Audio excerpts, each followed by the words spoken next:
एक बार की बात है, जादूपुर नाम के एक गांव में करतब दिखाती एक औरत एक रेड्डी के लिए गांव में आती है।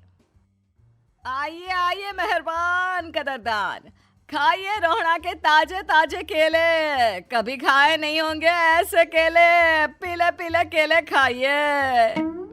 ये कहकर रोहना हाथों में 4 केले लिए उन्हें सर्कल में जोर जोर से हवा में उछालती हुई करतब दिखाती है, जिसे देखकर आसपास के सारे बच्चे अपने अपने मम्मी पापा से उस औरत के पास जाने की जिद करने लग जाते हैं।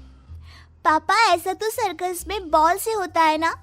ये आंटी तो केले से कर रही है। चलिए ना पापा, देखते हैं। रोहना एक पतली सी तार पर चलती हुई केलों से करतब दिखाती है। आते जाते सभी लोग बाहर रुककर उसके करतब देखते हैं और वाह वाही करते नहीं थकते।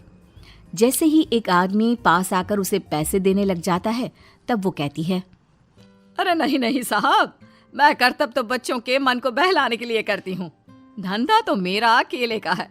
पीछे देखो मेरी रिड्डी, जो भी मेरे केले खाएगा मेरी तरह चुस्त दुरुस्त और तंदुरुस्त हो जाएगा। पता चलता है क्या कि मेरी उम्र 55 की है। अरे पर ऐसे ठंड के मौसम में कोई केला क्यों खाएगा? ये ऐसे वैसे केले नहीं है साहब, ये शरीर में गर्मी देते हैं। ठंड को दूर भगाए जो भी रोहिणा के केले खाए। पापा, अगर मुझे केले नहीं मिले तो मैं घर नहीं जाऊंगी।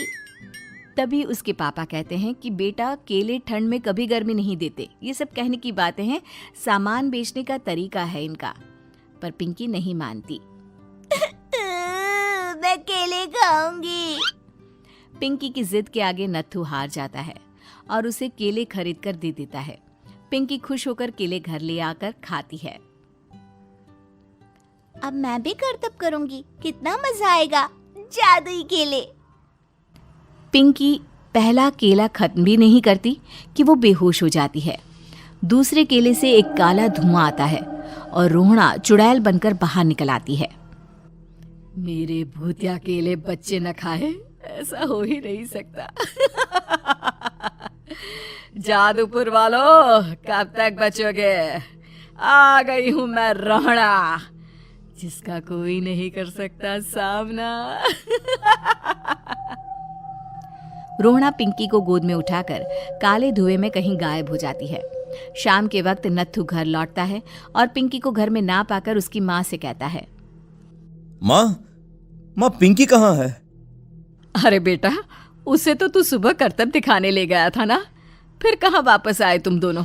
मुझे लगा तू उसे अपने साथ मंडी ले गया होगा। हे भगवान, मेरी बच्ची कहाँ गई? मैं उसे घर ही तो छोड़कर गया था माँ। नत्थू गांव के घर कोने में अपनी बेटी को ढूंढता है, पर उसे वो कहीं नहीं मिलती। परेशान होकर आखिर रो रो कर नत्थू हिम्मत हार कर घर लौट आता है। अगली सुबह रोहना फिर से करतब दिखाने आती है और इस बार पिंकी की तरह रोनी केले खरीद लेता है। 50 रुपए दिए थे पापा ने, सारे पैसों की मैंने केले खरीद लिए हैं। अब मैं भी आंटी की तरह ही करतबबाज बन जाऊंगा। यही सोचते हुए रोनी केले खाता है और पहला अकेला केला आधा खत्म भी नहीं करता कि चुड़ैल उसके सामने आ जाती है। मेरे साथ चलने का समय आ गया है रोनी। ये तो बस शुरुआत है। अब इस गांव के सारे बच्चे धीरे धीरे मेरे कब्जे में होंगे, एक बच्चा भी नहीं बचेगा। ये कहकर रोनी को गोद में लेकर काले धुएं में अदृश्य हो जाती है। इसके बाद हर रोज गांव में से कोई ना कोई बच्चा गायब होता, पर ऐसा क्यों हो रहा है किसी को भी समझ में नहीं आ पा रहा था। रोज की तरह अपनी बेटी पिंकी की तलाश में नत्थू गांव के एक तालाब के पास बैठा रो रहा था। कहाँ गई मेरी पिंकी?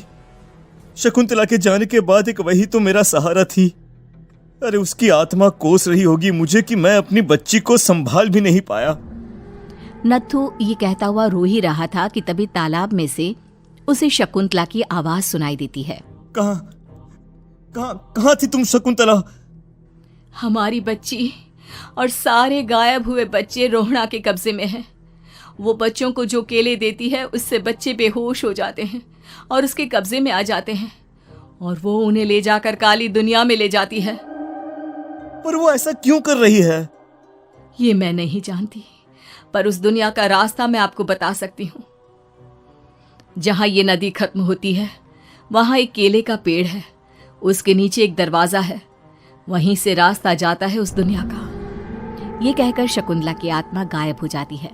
गांव के सभी लोग झुंड बनाकर उसी रास्ते से काली दुनिया में चले जाते हैं और वहां देखते हैं कि सारे बच्चे वहां काम कर रहे थे। पापा मुझे ले चलो यहाँ से। पापा पापा। सभी बच्चे अपने मम्मी पापा से लिपट जाते हैं। तो तुम लोग यहाँ तक आ गए? क्यों हमारे बच्चों को पकड़ लिया तूने? तुझे शिकार ही बनाना है तो ले, हम सब आ गए हैं, हमें खा ले। नहीं, मुझे बच्चे चाहिए, मेरे बच्चे के बदले तुम लोगों के बच्चे। क्या मतलब? मैं इसी गांव में रहने वाली एक औरत थी।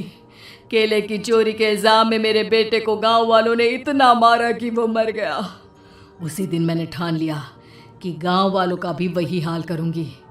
कुछ दिन बाद बेटे के चले जाने के दुख में मैं भी मर गई और मेरी भटकती आत्मा एक चुड़ैल बन गई। और फिर मैंने बदला लिया तुम सबके बच्चे छीनकर। बर्दाश्त नहीं कर पाए ना, सोचो मुझ पर क्या बीती होगी।